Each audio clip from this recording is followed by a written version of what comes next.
It's fun to stay at the. We know you sang it. You all said it. Y'all said it. You thought it. And for copyright reasons, we cannot post the song. But you guys know what we're talking about. There's a lot of executive orders that President Trump has signed. The EOs are coming in so fast like Eeyore. And no one is sad like Eeyore. A lot of folks are happy, but many of them are throwing a lot of conspiracies about what's happening. Some good, maybe some not so good, but we'll talk about them today. Find out all this and more on Self-Evident Podcast.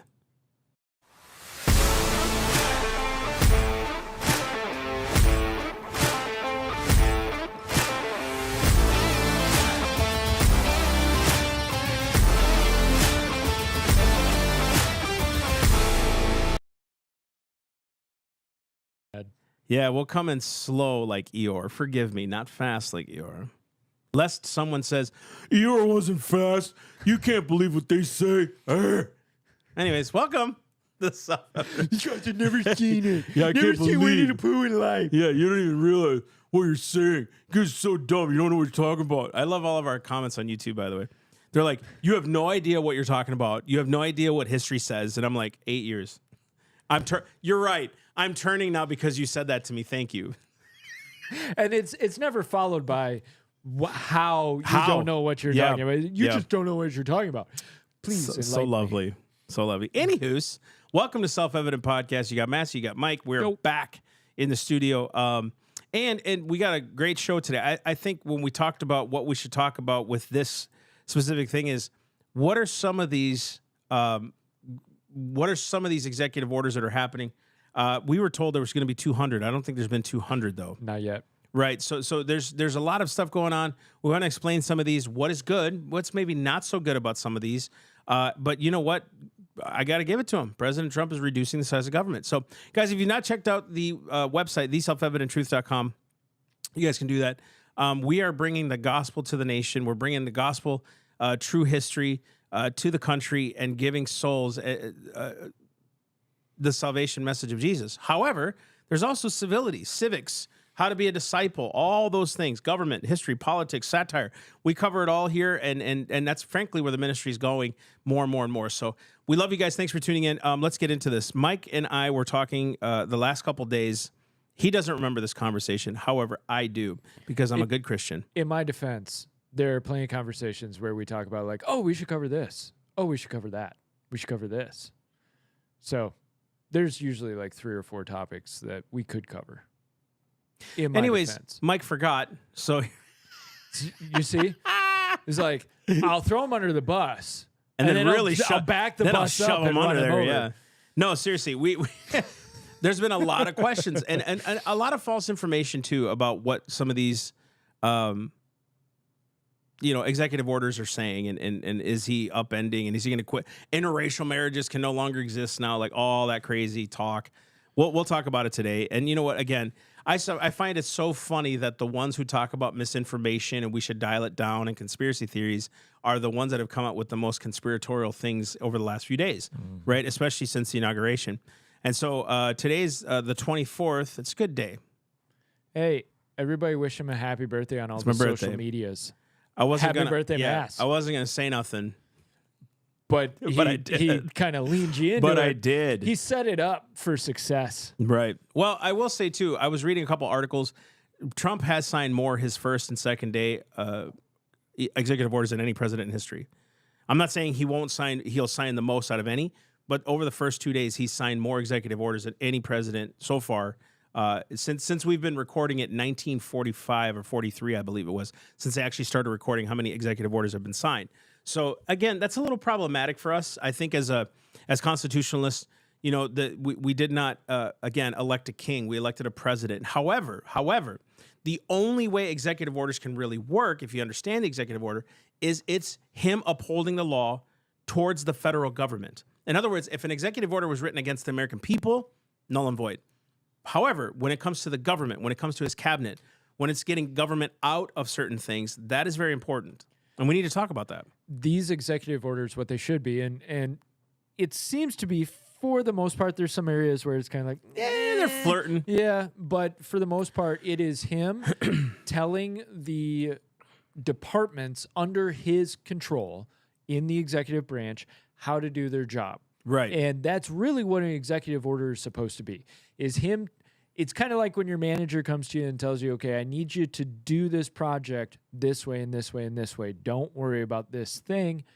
That's really what should be going on with executive orders. There's a couple of them where we're not the biggest fans of, and we understand the conservative position behind it, but the question becomes, is that actually constitutional? Is that an authority that should be in Congress still? Perfect example, and this just gives you an idea of kind of where your head should be at. He wrote an executive order that is determining that South American gangs and the cartels should be designated as terrorists.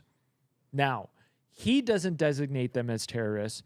It's actually the authority of the Secretary of State, which was part of a law that was passed, an act in 1996. The question is, should the executive branch have the labeling authority of determining who is or is not a terrorist organization? And one of my concerns about that is it's basically telling Congress who our enemies are going to be. And personally, I believe since Congress is the one who can declare war, they should be the ones who are declaring who are our enemies, who are against us on the international stage. This consolidates that power into the hands of the president because the president is telling the Secretary of State what to do. That's just an example of where you go, man, I don't know. And Congress passed that act in 1996. They were giving up some of their authority. Yeah. And that's a really frustrating part and something that the Supreme Court has dealt with a little bit of, should Congress be able to give up their authority to bureaucracies, three-letter agencies, which guess what? Those three-letter agencies are under the purview of the executive branch. So they're basically giving authority over to the executive branch and saying, you deal with it, you can determine. Yeah. Well, then all of a sudden, that becomes force of the land, which then like EPA regulations, guess what? They can punish you. SEC regulations, they can punish you, which means their regulations are tantamount to law. That's where you got to be careful with these EOs because people may say, well, this Trump EO, it's great. But is he exercising an authority that was not constitutionally given to him? So that's my primer. I agree with everything Mike just said. And it is a challenge that should, and it's not even a challenge to me. The bottom line is the Constitution was written with three branches of government, giving the sole authority and power to the Congress, House and Senate, to pass laws because they represent the people, right? Not the president, because the president can't do it all. They didn't want a monarchy. Same thing with an oligarchy. We didn't want originally 5, but now 9 justices running the nation and creating laws. That's an oligarchy. We did not want that. We wanted to check on all 3 branches. So for the Congress to abdicate any kind of authority in the hands of another throws a whole American system off. And people will typically argue, yeah, but Congress doesn't get anything done. Good. Yeah, that's actually not bad. I would much rather Congress have a very difficult time getting laws passed than them being able to run roughshod over the American people because all of a sudden you get a couple hundred people. I know it's more than a couple hundred, but I'm just rounding out, okay? Yeah. You get this group of people who can all of a sudden change massive areas of a person's life. I would much rather them have a very hard time to be able to do that. Yeah, and I think what they do is, well, we need someone to execute that law, so we'll just create a whole new agency for it. And it's like, were you meant to pass laws like that, where things are, you know what I mean? Like, was that the purview? Was that the purview of government? Yeah, to be in every aspect of your life and business. You know, so there's a lot to cover here, and really go through the lens of if President Trump is reducing the size and scope of government and holding them restrained, perfect. If not, and it goes against the will of the American people and the rights of the people, that's where you should start flagging and saying, okay, red flag, right? So we're going to go through these one by one, okay? Well, it's best to just several. I don't know how many we're going to blow through, but you want to pick? I would suggest the ones that I bolded. Yeah, let's do it. Those were the ones that I went through, and I was like, we should talk about that. Right. Obviously, you guys know about the border. that is a no-brainer. Protecting our border is so important. That is a national security issue. Anyone who supports an open border is a traitor to America. I believe it's complete treason against the American people to open a border to anybody. That's ridiculous. That's just stupid. That's not even. There's no Christianity involved in that. That is not about being a Christian. That's about being smart, right? Just like we won't in our churches allow men in women's bathrooms if you're a true church and preaching the gospel.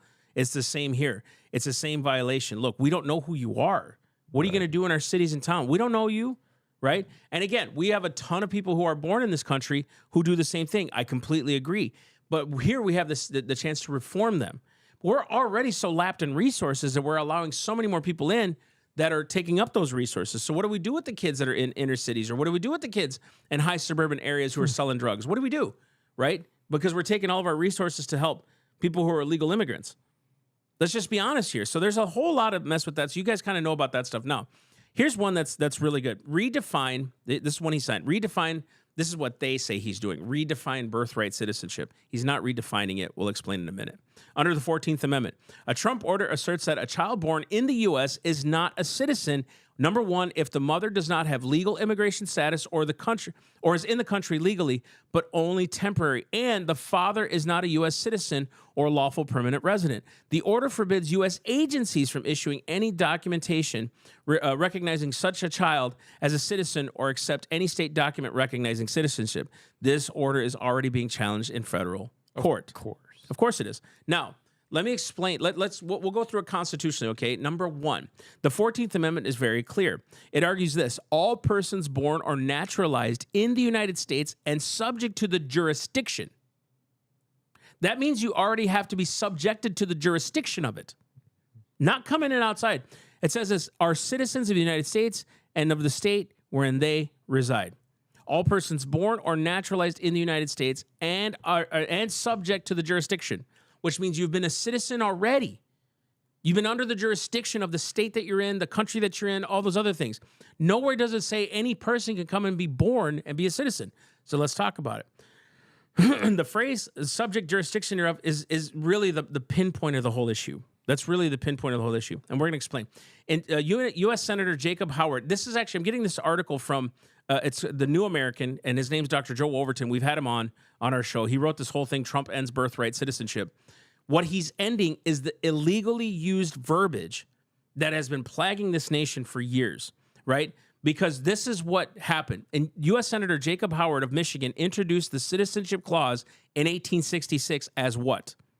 As a reason to initiate slaves to be, you guys can be citizens or go back to the nation that you were taken from. It was there to protect slaves from being cut out from being considered citizens. Right. Because that's what it was there They were for. considered already second class. This gave them the opportunity. If you're naturalized or born here, you have the opportunity to be a citizen. If you were taken from another country, you want to go back, go back. This is your way to do it. It's your entry. And they had every right to do that. Yeah. Again, and those two differentiations are important because some slaves were born, some slaves were carried on ships over here, so they weren't born here. That's why they use that term naturalized. Okay, you've been here, you've been part of the process. We need to try and include both types of people. It really was focused on slaves. It was not focused on Mexicans coming across the border or Venezuelans coming across the border. That's not what it was. Or Muslim immigrants or Chinese immigrants, whatever you want to, whatever immigrant you want to say who's doing this illegally was not meant to produce anchor babies. And people don't want to say that word anymore. I'm going to say it. They're anchor babies. They create babies to become citizens. They jumped the line because they came illegally and had a baby. There's something fundamentally wrong about that.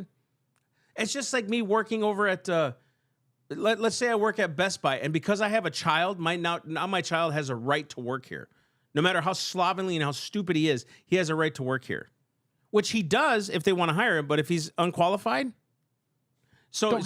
right, they have the right to choose. But then you turn around and sue them because they didn't hire your son, even though you worked there because he was born while you were. It's so stupid. This whole argument's stupid. So, U.S. Senator Jacob Howard introduces this in 1866. Listen to his explanation on how it should be interpreted. This is what he said: "This will not, of course, include persons born in the United States who are foreigners, aliens, or who belong to families of ambassadors or foreign ministers accredited to the government of the United States, but will include every other class of persons. Even people who are ambassadors here and have children here are not considered citizens because the ambassadors that come here are citizens of another nation.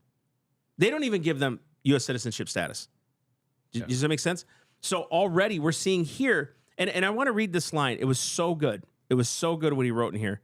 And there's actually a court case that they used to try to justify birthright citizenship, but it's actually misinterpreted. In 1898, a Supreme Court case, United States versus Wong Kim Ark, is often cited as establishing birthright citizenship. However, this case is frequently misunderstood. Wong Kim Ark was born in the United States to Chinese parents who were lawful permanent residents.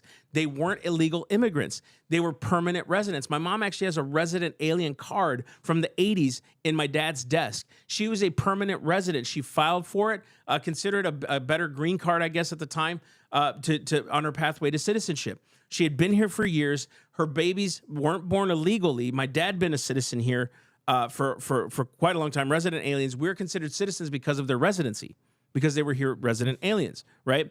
So the court held that it was a U.S. citizens based on the 14th Amendment. Crucially, Wong Kim Ark's parents were not illegal immigrants, nor were they merely temporary visitors. So that's an oftenly misused, misquoted thing. And there's a line in here that's so good, and I want to find it. Where is it?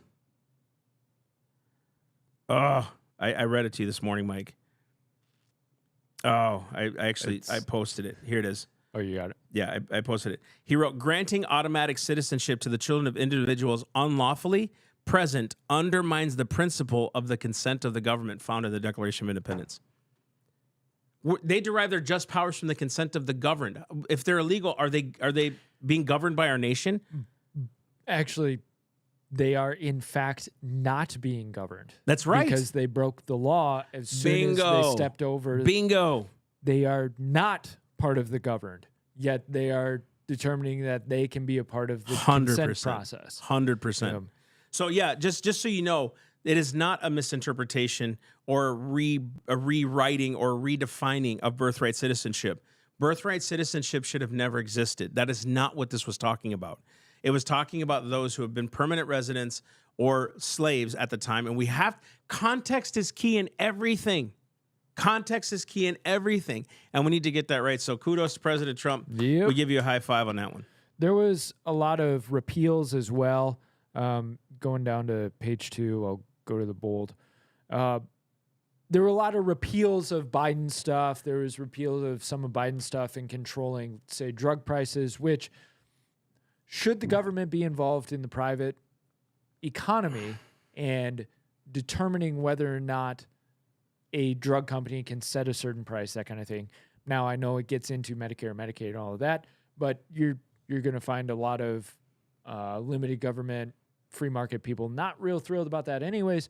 But there was something that I thought was interesting, and I don't know that I know how I feel about it, and Mass, I'm interested in your thoughts too.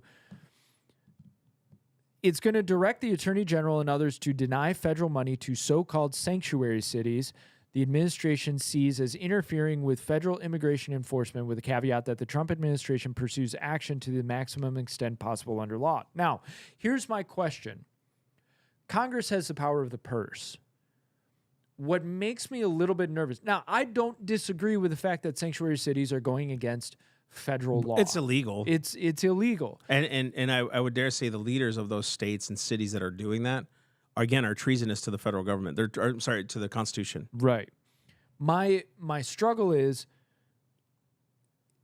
how often government takes the money from you and then threatens you with it. Yeah, holds it over your head. See, that's what I'm talking about. I think this is where things can get really hairy, because now that you've said we're going to designate that and you're already crossing lines that way, can government in the future do this to other things? Hey, we're going to withhold you school money if you don't start teaching what we want to teach in the Department of Education. So that's where it gets really scary. And again, this is where, should the states have ever accepted federal aid? constitutionally. So there's so much history and context we don't see. We're just looking at what this is today. And the main argument is what we're doing today is we're not even focusing on what the original intent of this all was. That's why you see so much division. Yeah. You know what I'm saying? So yeah, I agree with you. It's a tough one. And very along this line, the next one down, pause distribution of federal money to non-governmental organizations supporting or providing services either directly or indirectly to removable or illegal aliens. Again, who has the power of the purse in the distribution of money? That's the House, yeah. And I'm not saying I don't agree with the thought. Like, I get it. Like, no, we don't want these NGOs that are helping move illegals across the border. Right. But is that Trump's purview? Is that his authority 100%. to do? Or is that Congress's deal and issue that they need to take care of and determine where is this money going, and we need to pull back the strings I of the think purse. this is the flip side, though. If Congress won't do it, his job as the executive is to uphold the law. The problem is what law is he upholding in this one, right? Exactly. And distribution of money. You're not saying it's illegal to have people like to have these NGOs have illegal. Right. You're saying we're going to pause your money because a threat instead of a law or instead of upholding the law. Does that make sense? Exactly. And that's if the and I get it, because you could argue those NGOs, well, they're breaking the law, so therefore they shouldn't get funding. But is that funding, is that a determination that was made in the law originally, where the law said, if the NGO that this money is going to breaks the law of the United States, then it is the responsibility of the executive branch in executing the law to withdraw that money or to punish that NGO by taking the money. Right. You know what I mean? So a better course of action on this would be we need to shut down government organizations, which that's scary too, or designate them as illegal organizations. You know what I mean? That they're prosecutable and I for destroying the Constitution. I think that becomes an act of Congress, right? Just like the whole terrorist organization thing, I think it becomes an act of Congress saying this organization is acting illegally. They will not get funding from us. You know, I don't know. And the fact that government funds things is funny to me. So it's unconstitutional. Scary, isn't it? And that's why I highlighted these things, is because we don't typically think about this. We just go, oh yeah, he's pulling money from NGOs. Is that his responsibility? Is that his role in his branch to determine who gets funding and who doesn't? Because it very quickly can become ideological, just like we saw with the Biden administration of, well, you're going to win, you're not. We like you, we don't like you. You're going to get this, you're not going to get this. And we sit back there and we look at this and we go, government is picking winners and losers because all of a sudden government has an ideology. Government shouldn't have an ideology. Government should operate the affairs of the government, day-to-day affairs, and uphold the law. That's really, at the end of the day, what government should be doing in their course of action, and how quickly we decide government has to have a philosophy. So then government writes an EO that, oh, you should fly rainbow flags underneath the American flag at embassies. And I'm glad Trump banned that type of practice, because government should not be enforcing an ideology. They should not be promoting 100%. 100%. And this is what I've told leaders in governments, in state governments, city governments. You don't have the purview, the authority, the scope to promote ideologies. You don't. Your job is to uphold the law. If people are being so-called discriminated against where they can't work or they're being maimed, yeah, go uphold the law. That's stupid. But when it's just my feelings were hurt and we need to open up bathrooms for people who think they're girls, no, you're actually aiding in their psychoness, this psychosis, if you will. It really is. It's a question of what's a mental disorder and what's not. It just truly is. And so that's not your job, is to uphold and make some month a month for your city. That's not what this is about. That's ideology stuff. There's no, we have one day where we honor the nation that was formed here, where we thought, man, people fought, bled, and died for the country and liberty and freedom. We spend a whole month talking about someone who sleeps with the same sex and someone who thinks when they were born a girl, they're a boy now. Think about that. That's not your job. Your job is not to make sure their hands are held. That's not the job of government. No, nowhere will you find that constitutionally. So no, I agree with that. Yeah. Get government out of that stupid mess. So then, Way to go, buddy. You and I had talked about earlier designating international cartels as foreign terrorist organizations. That one kind of bothers me too. Yeah, It does, because when you say we're labeling foreign terrorist organizations, all that does is say we have emergency power. Bam, here comes government. That's what's going to happen. This is where it gets a little hairy for me, okay? I get it. They're bad people, no question. Are they in our nation? If they're breaking the law, arrest them or prosecute them. And if it's foreign terrorist organizations or specifically designated global terrorists, you know what I hear? War. Here comes that war machine, baby. Ramping it up. They're an enemy. War on terror. Yep. Boy, that's funny. Congress didn't seem to have declared that, but now we can label who we're going to bomb next because, oh, well, the president signed an EO. They are terrorists. And guess what? Why? First off, cartels. Where are the main cartels at? Mexico. We're picking fights here, boys and girls. That's the kind of stuff we're saying. That's hairy. That's scary. Yep. You should look at this with a different lens. The moment they say foreign terrorist organizations and it will enact the Alien Enemies Act, oh boy, you know what that means? More government power. It means emergency acts. It means I don't need Congress to do anything. I can do it myself. That is dangerous. Again, that goes back to a monarchy, and that's not what we want. So please don't just blindly follow a lot of these. Ask questions. Get your congressman involved. I'm surprised Congress hasn't come out about that and said they can't do anything without us anyway. I think what scares me is Congress has shaped and shifted to, hey, what he says, man, we're behind it because he's popular. People like him. And you probably have a lot of Republicans in Congress that are like, they like him, so whatever, do what you got to do.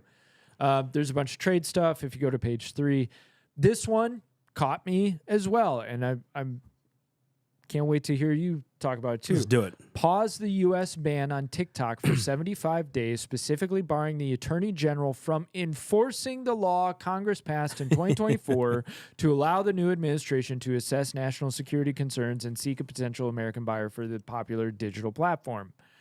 The TikTok stuff.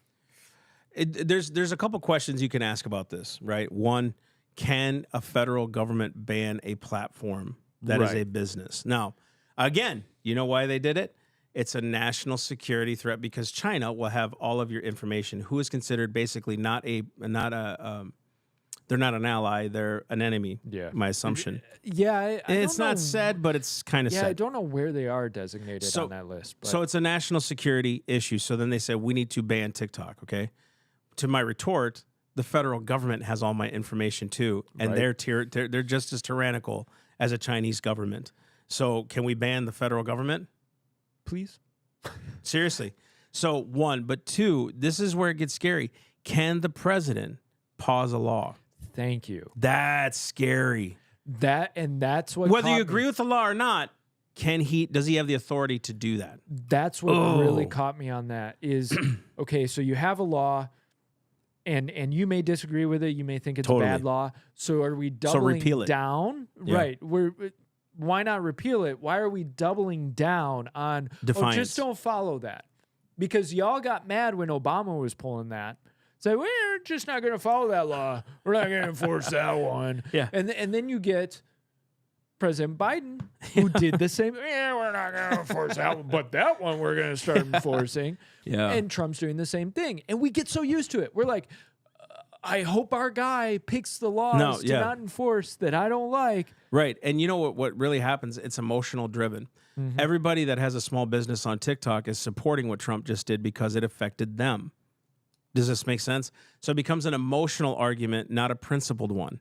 And so the question should be, can the U.S. ban a company like that because they feel like it? No. There are many other national security risks to me. You'll ban TikTok but not close the border. That is Class A hypocrisy. The government saw TikTok was a way for many conservatives to get their voice out. To me, I think it was to shut that down, shut down voices. Many of these small business owners, and there were many, a lot, not that aren't Christian or liberal, whatever. But it's a way to make money. And yet, guess what? Conservatives That's their main line is let me keep my money and keep my stuff. It's You know, more so a marketplace. Than it totally it's really is. Just It actually is. platform. You're more. Yeah, you're right about that. It's Which- actually there's so much money going through it. Instagram too, YouTube, Facebook. Yeah. They're all a marketplace at this point. No one has said to ban YouTube for censoring videos about COVID, which to me is more national security than they've somehow collected all of our information at Google. Why wasn't Google banned itself as an entity? And they admitted to it. Yeah. Facebook just came out and apologized. Meta came out, Zuckerberg. Yeah, it's because the government was forcing me to do it. We should ban it, dude. Like, ban Facebook. Why not? Yeah. National security, bro. And I understand if you want to go to government officials and say you cannot have these apps on your government official phone, or maybe even, hey, you're working for us, you're not allowed to download these apps because of national security concern. I get that. I understand that.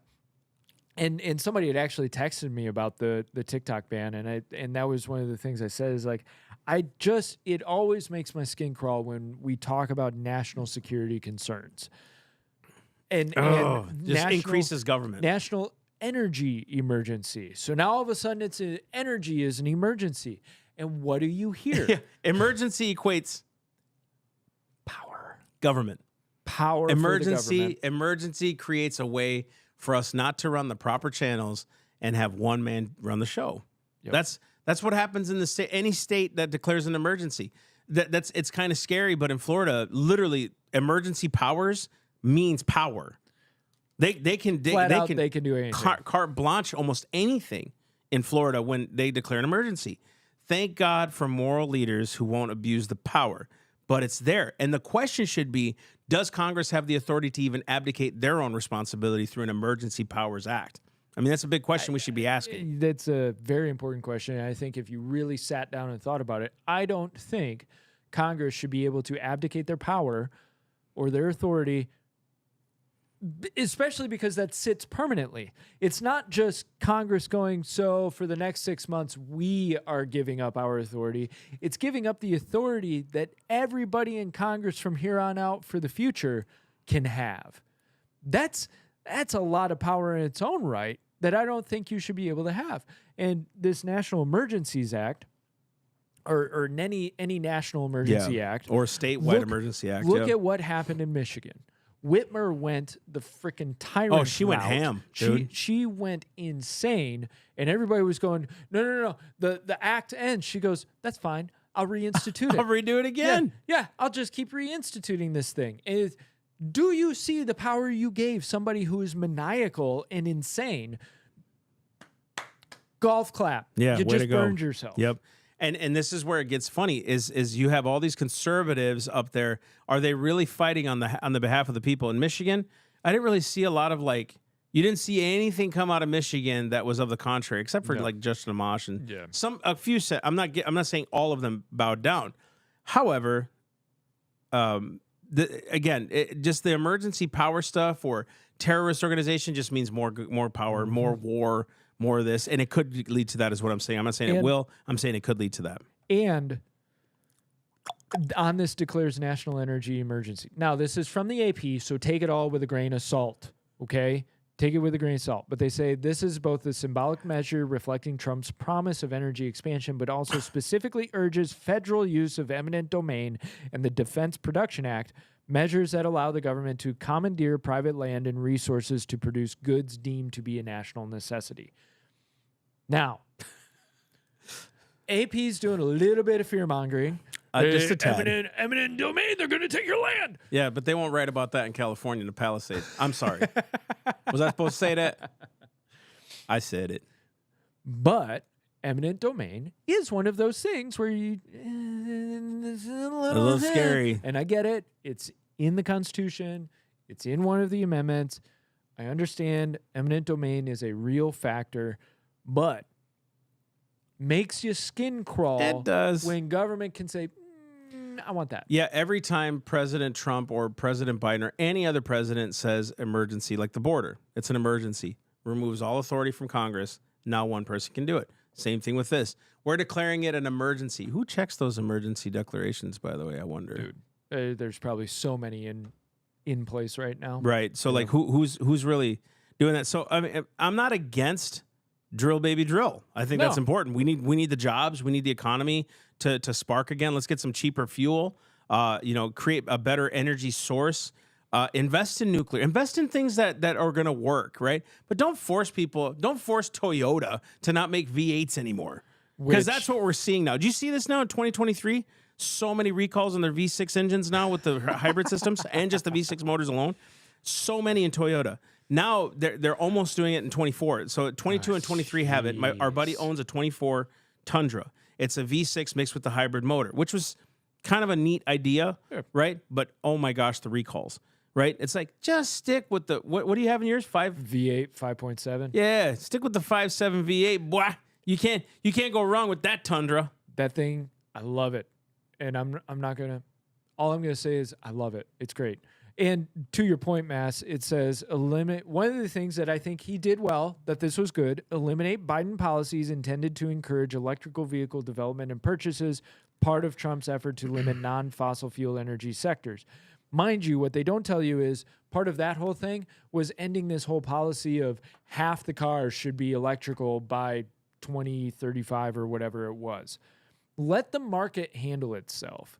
And you saw California finally rescinded their whole thing of all trucks should be electric by 2030. And everybody's going, you don't have the technology to do that. Yeah, well, the market better figure it out. How insulting.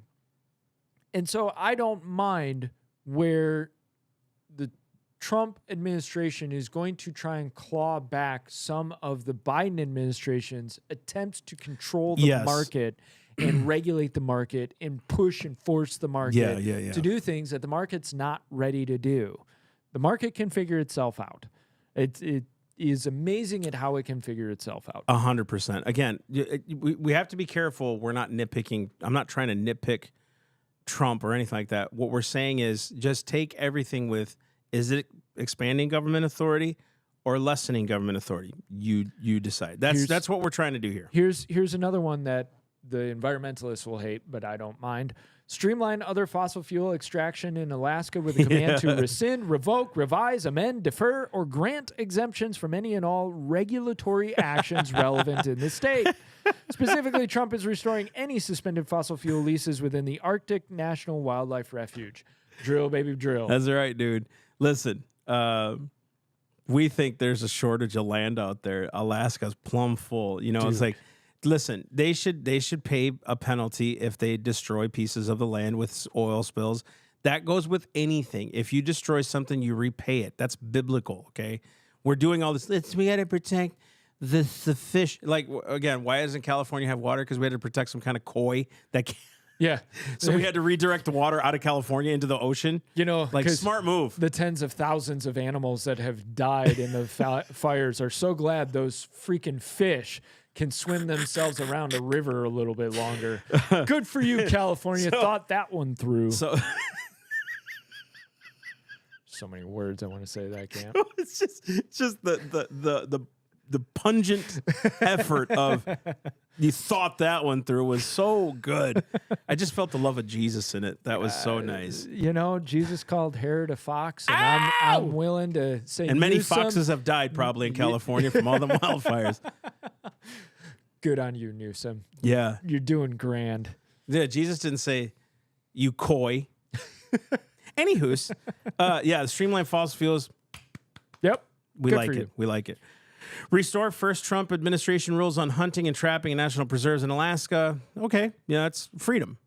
Order Interior Department to align federal rules on hunting and fishing in Alaska with rules for state government lands. Good for you. Yeah. Hey, what the state says, just align with that. Imagine the economy of having people go up there, like doing it responsibly. Dude. Imagine the economy you're bringing up there. Dude, there are no better conservationists than hunters. Hunters care more about the animals than you do. That's right. And you may, no, they don't.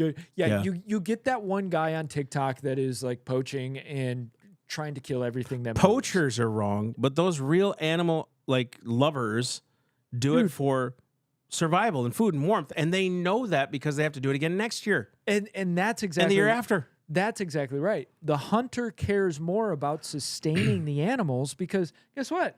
They want to come back around and hunt 100. for years. If all the animals are dead, well, you lose the beauty of that animal. Right. And so I'm good. Glad. I like it. Roll back other Biden-era limits or regulations on fossil fuel extraction. He on really federal got on lands. that one, Just boy. keep nailing Jeepers. it.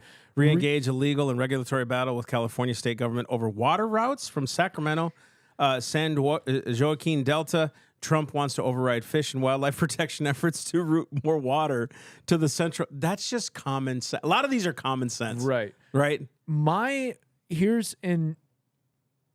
Go ahead. Here's my thought on this. By the way, when we do these shows, we don't talk a lot beforehand about what we're. So this is fresh. We're just kind of ping ponging off each other. Here's my thought on this one, and if somebody can give me a very reasonable, coherent argument, I will accept it. My question on this is: should the federal government be telling California what to do with their water sources? Okay, I don't know about that, but there is. Here's where it gets hairy.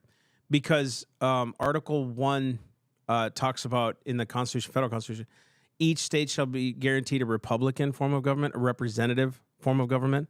What happens when your state is just overriding and not hearing the people? How do you protect that? What do you do with that? Right? This is what I'm saying. That's a really solid argument because. Well, it gets into a larger debate of was the Constitution written to protect state sovereignty or individual sovereignty? Yes. Right? So, and I think you're right about that too, because the states, if they want to drive themselves into oblivion, that's on them, kind of thing. I agree. However, this is where the federal funds come in. You don't want us to be involved in how you get water to you, but you want the billions of dollars to help rebuild when something goes down. Absolutely. Good point. So there's where the state and federal get involved. That's where it gets hairy again. So again, this is a good debate. And I'm not making a conclusion, guys. I want you to make a conclusion. It was just a thought of should the federal government make a precedent of telling states what to do or not do with their natural resources? Where does that line get drawn of nope, we're going to tell you what to do because that's in national interest? I don't know. And there's part of me that's like, California, you got to get your crap together. Federal government shouldn't be trying to fix it for you. Down to page 5. Forbid federal money. Again, forbidding federal money, including grants, from being used to promote gender ideology and direct the Attorney General and Homeland Security Secretary to ensure that males are not detained in women's prisons or housed in women's detention centers. It's messy. It's a messy one. However, if they're federal penitentiaries, they're federally funded. Exactly. You got to give them that because I think that's what he's saying here. Not the question is the whole federal money promoting gender ideology. Well, guess what? The government shouldn't be involved in promoting an ideology anyways. Right. But is that a congressional act? Is it a congressional act? But again, I don't know. Gosh, this is so difficult because if you're upholding the law, it would have been better to write it as we have no business promoting ideologies, and nor do jails have the right to force women to be with men. They don't. They don't have the right to do that. So, I mean, that would have been worded a little different. I know again, we're dealing with a modern day kind of thinking process as well. Let's see, federal workers and government structure. That's a whole new thing. Withdraw from the WHO. Where's that? Bottom of page 5, or like 3 or 4 up. Withdraw the U.S. from the World Health Organization. Direct the White House Office of Management and Budget to stop future transfers of U.S. money to WHO and order the Secretary of State to end negotiations on the WHO pandemic agreement.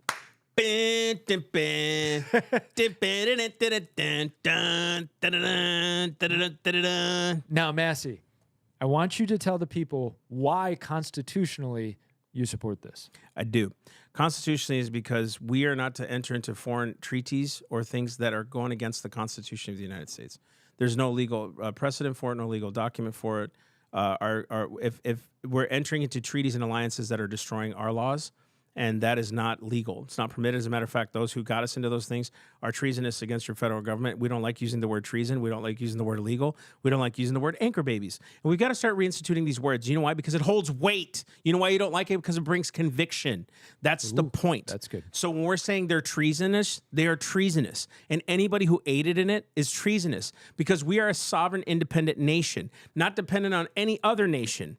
Okay, so we're called to do that. And so as American, he's got the right to say America, our nation as a whole, as a federal government, will not be in the WHO. He's exactly right. Nailed it. Cool. Nailed it. We're happy. And you know what? Congress should follow suit and say we shall not enter into treaties in the future that destroy our U.S. Constitution. Right. Love it. Cancel Biden-era sanctions on far-right Israeli groups and individuals accused of violence against Palestinians in the West Bank. Biden's order had frozen U.S. assets and barred Americans from dealing with Israelis covered by his order. Again, this whole designation thing. I don't like a single person having the authority and ability to determine who is going to be sanctioned or controlled by the U.S. and who you can do business with or who you can't do business with. It just doesn't feel right to me if we're going to look at this as, is it constitutional or not? And so it's more a Trump canceling these Biden-era sanctions. I'm not going to complain. Even if I have a disagreement with a group, I feel that should probably be a Congress thing. Page 6, pause all U.S. foreign development aid pending reviews of efficiencies and consistencies with administration aims to be conducted within 90 days by relevant agency heads under guidelines from Rubio, White House Office of Management and Budget. That's the new WHO. Rubio, yeah, right? WHO, White House Office of Management. Rubio can lift the freeze for any program. U.S. foreign development and pending reviews. Pause all U.S. foreign development. In other words, is that sending money to Ukraine and crap? Is that kind of? I believe okay. so. Yeah. I didn't understand that one, but last page. Oh, this one's good. I'm yes, by all means. I'm going to just read through all of these. You do it. You do it. I'm just going to follow with you. Commute the sentences and grant full pardons to hundreds of individuals convicted or still being prosecuted for their roles in the January 6, 2021 attacks on the U.S. Capitol as Congress convened to certify Biden's victory over Trump in the 2020 elections. Mike? I'll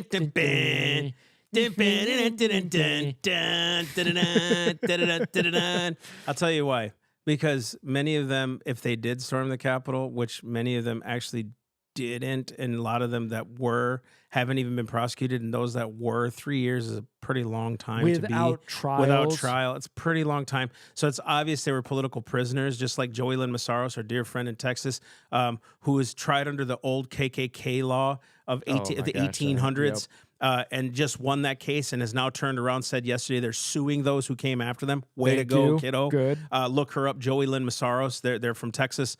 Great people. But just like this whole coming after those, and they talk about the political opposition, so, coming after their political opposition. That's exactly what they did to these people. Obviously, Jan 6, and they call it the most dark day in American history. You obviously have never read a history book because slavery wasn't the dark days of American history. So it's just ridiculous. It's all hype. But I will say, yep, way to go. Kudos. Oh, did you put in here the pardon of the abortion people?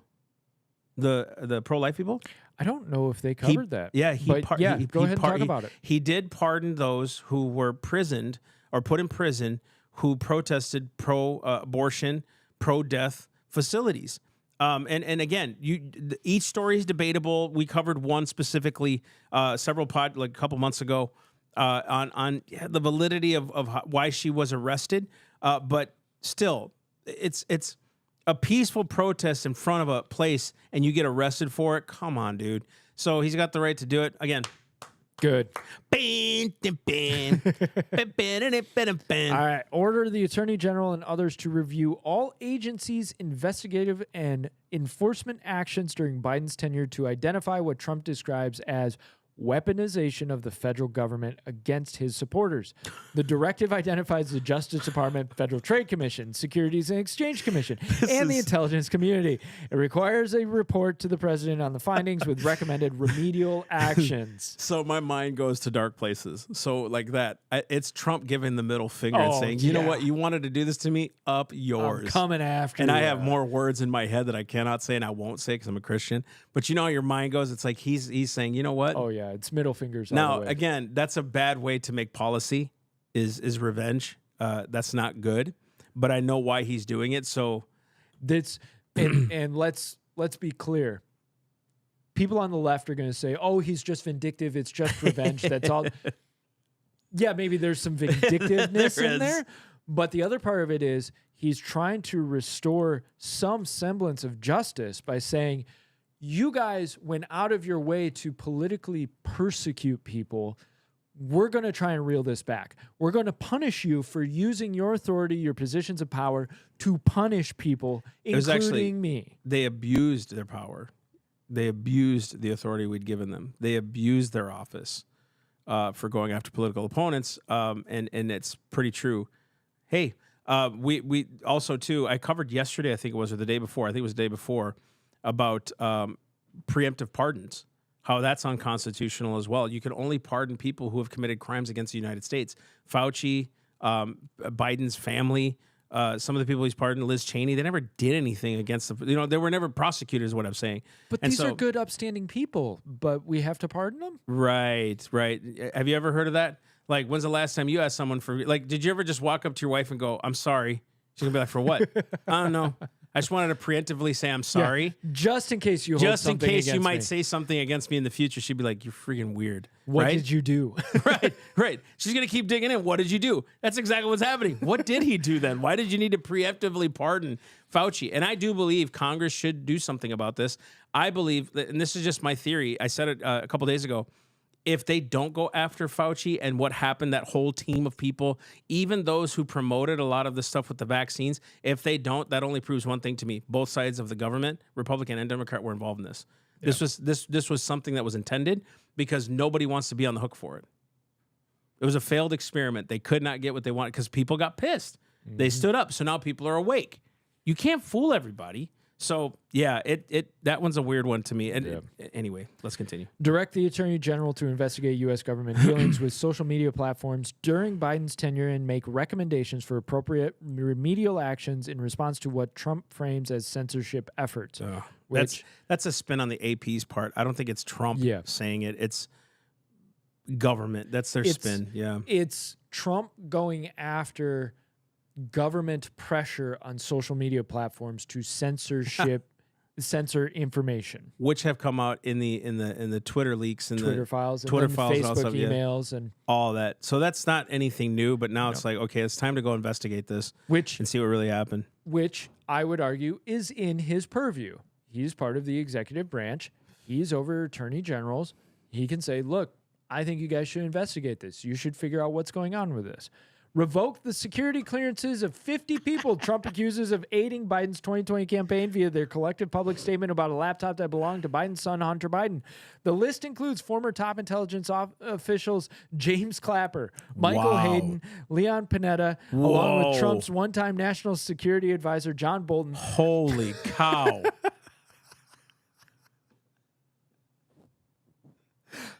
I approve.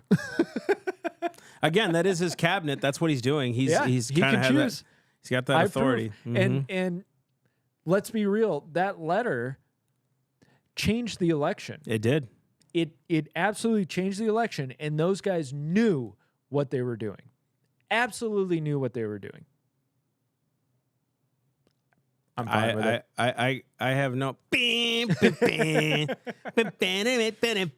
right.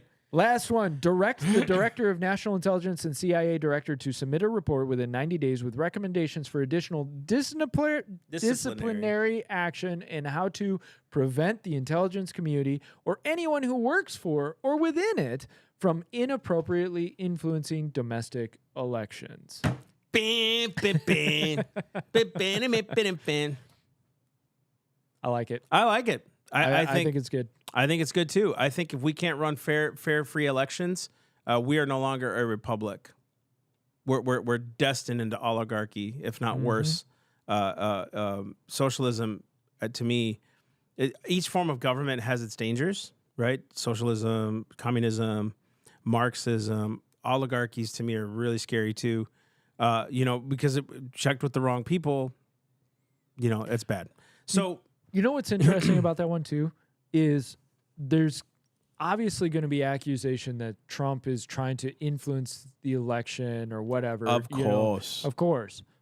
So why would he write an EO like this if he wants to have his hand on controlling elections in the future, right? Or have Republican control over elections. Right. He wouldn't do this. Right. What's the point? Because this puts a spot, and guaranteed there are people in the intelligence community who are like, I'm not a big fan of Trump. This puts a spotlight to where those people can be like, look how you're trying to influence the elections, right? Mm-hmm. So I would more argue, no, he actually wants it to be clean, free, fair, full of integrity. And I think anybody should be behind it saying, dude, listen, no government entity should interfere with the election. Right. And if there was interference, we should make it public. And this is what your government's been doing. All you people who hate Trump, all of you people who hate Biden, your government has been influencing elections. Just so you know, because it's illegal and it's wrong. And that, again, takes away from the republic and the freedom of the American people. So, guys, take this with what you will. Do your own homework, do your own research. We always say that. Again, thank you for tuning into the podcast. We're getting some really cool responses. We are now on the upside of YouTube, which is great. We're getting some views up there. It's getting really fun. So subscribe if you're on YouTube. 97% of the people who watch our stuff on YouTube are not subscribers. What the flip are you waiting for? It costs you nothing to do that. However, you would look cooler in one of our shirts. So go to The Self-Evident Truth and get yourself a shirt. Get yourself some or merch. A hat. Or a nice sweatshirt. It's cold out there. Did you guys know that in Destin, they got 6.5 inches of snow in Florida? I didn't know they got that. Florida, 6.5 inches. It was like, you saw the beach, bro, it was like snow. It was like terrible. That's awesome. I love it. Yeah, and they're up there. You imagine all them snowbirds. Oh, my gosh. I left Canada for this. Like, yeah, they're here. Suckers. I'm kidding. Okay, I'm totally playing. No, but we love you guys. Thanks so much for tuning in. We will be here back Monday. And all right. bye.